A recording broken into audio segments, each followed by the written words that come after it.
For those of you who don't know, Project EverGreen is a national nonprofit that promotes the benefits of green spaces in our communities where we would live, work, and play.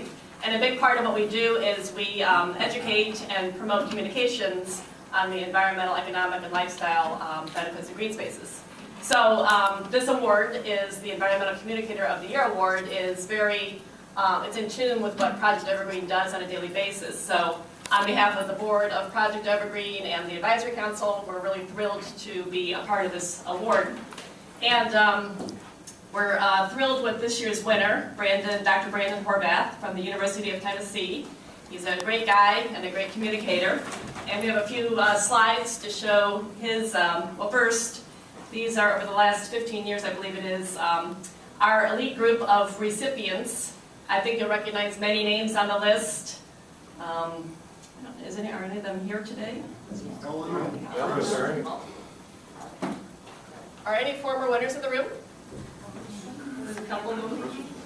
That's great. It's great to have you guys back. And I think Anthony Williams will be here. Okay. So a few words about this year's winner. He's an assistant professor of turfgrass, plant sciences department at the University of Tennessee. He has an interesting, it's interesting we're talking about turf schools and turf programs, but he spends 75% of his time teaching, 25% research. He presented recently at the Plant Health Academy, led by Bayer and the Environmental Institute for Golf. And he's a highly sought after speaker on turf research and the environment. He's given 183 seminar or workshop presentations. He's very involved in the industry with a variety of associations, golf associations, and pathological, international, European Turfgrass Society, International Turfgrass Society. And he was recently awarded the Williams E.R. Prof. Lindvall Outstanding Teacher Award by the University of Tennessee Institute of Agriculture. And he has received nearly $1.3 million in support of his turf research, which is fabulous.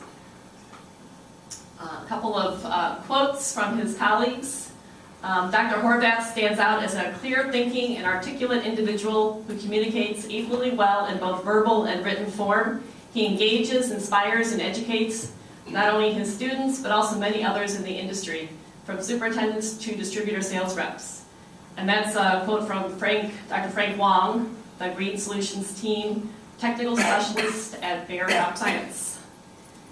And then one of his colleagues at the University of Tennessee, speaking on behalf of the UT Turfgrass team, we are all very proud of Brandon for winning the TOCA 2014 Environmental Communicator of the Year Award. Brandon is an excellent colleague and educator, and we can't think of anyone more deserving of such an award. Besides, knowing Brandon for as long as I have, 20 plus years, it's not surprising, it seems quite fitting that he would win a Communicator of the Year Award, knowing how much he likes to hear himself talk.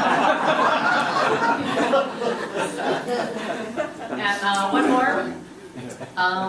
Through his research and involvement in the field of plant health and environmental stewardship, Brandon extends his reach beyond the next generation of turfgrass professionals, touching a broad array of industry stakeholders and benefiting the industry holistically. That's from Kira Ahern, account manager at Global Prairie, who nominated him for the award. So I think it's time to call Brandon up to be recognized.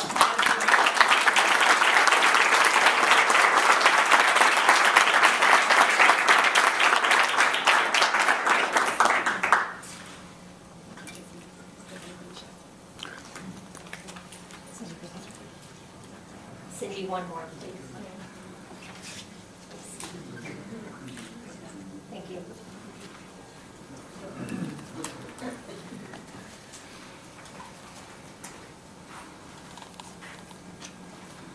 Well, Cindy, thank you very much. You know, it's an honor. Obviously, I have some payback due Dr. Sorokin for the comments about liking to hear myself talk. That's twice this year. When I won the teaching award, he had another little dig at me, so that's double payback, I guess. So hopefully the next time he wins an award, I'll have something to say about him. And having known him for 20 years, I have a number of stories as well as some images and video that I can provide for any awards that any organizations would like to award him. It's truly an honor, and I'd like to thank TOCA, Project EverGreen, Bear Environmental Science, and Kira Ahern for nominating me for this award and selecting me. You know, it's one of those things where somebody says, well, what'd you do to win this award? And I'm always kind of perplexed when something like this happens. It's like, well, I was doing my job, and somebody recognized me for doing it. And so it's a real honor, and I'm very humbled. I'd just like to say a couple of things about communicating and what I try to do, and one of the things that I think the committee saw in what I do that led to me being selected, and that is that when we talk about turf and ornamentals and we communicate, obviously with my teaching appointment, I spend a lot of time in the classroom talking to students and teaching students, and it's important to recognize that turf and ornamentals are a part of agriculture. And that oftentimes gets missed, and it's important for all of us as we communicate that we make sure that the audiences that we communicate to recognize that it's a part of agriculture. With Project EverGreen, seeking to expand landscapes and green spaces in a sustainable fashion, you know, it's a great place to communicate that message to that broader audience that agriculture in an urban setting is right outside in your backyard. And that's a way to touch folks in their homes and in their residences and in their communities, and show them the impact that agriculture has on their daily lives, not just in their food supplies and in food security, but also in the lawns that they have, in the areas that they choose to recreate, and the things that they choose to do with their free time. And communicating that impact is important. And we do a really great job of doing that inside of our industry, but we have to reach out and communicate that to a broader audience in order to make sure that that message is felt to folks that don't necessarily hear that. And then finally, you know, it's one of those things when we think about that. When I first started doing this, one of the things that I realized was you got back the feedback at conferences about what was good, what was bad, and the number one complaint at every conference or trade show that we go to is the graduate students are awful speakers. Don't ever have them speak ever again. They're horrible. And we get that same thing in Tennessee when we have our graduate students speak. And with Carl receiving his award, I was a student of Carl's in the 90s, and not to date Dr. Danny Berger, but you know, he was one of the people that required us to stand up and give a presentation and start learning how to speak and communicate orally and present information in an understandable fashion.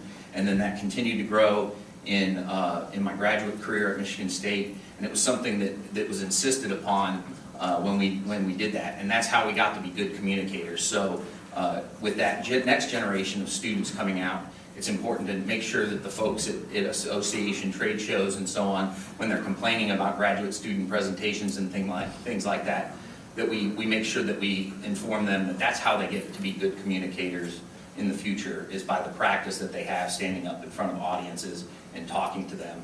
So again, thank you very much. I'm very honored and humbled to receive this award, and I appreciate you selecting me this year. Thank you very much.